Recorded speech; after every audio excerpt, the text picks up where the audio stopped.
All right, on example 2, they're asking us to find a theoretical probability. And it's telling us that we randomly choose one of the letters shown. So we have these 7 blocks in a bag, and it's asking us what is the theoretical probability of choosing a vowel. So we're not actually doing this experiment, it's just in theory. So the total possible outcomes is 7, because that's how many blocks are in the bag.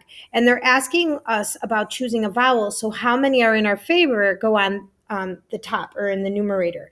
And there are 3 vowels, 1, 2, 3.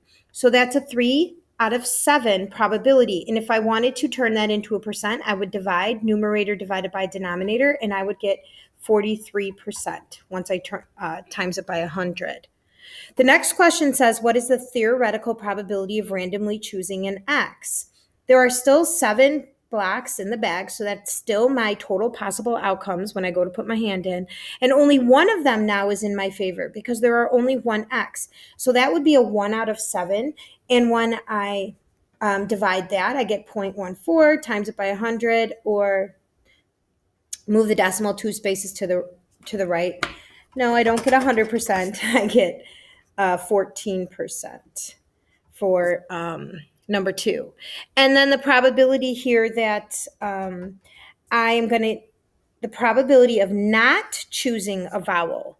So this time I still have 7 inside the bag.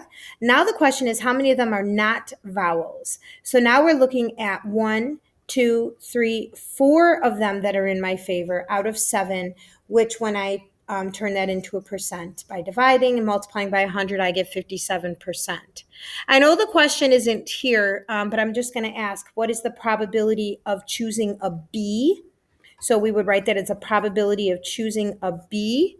And there are still 7 options here, but none of them are in my favor because none of them are B. So the answer would be 0% probability.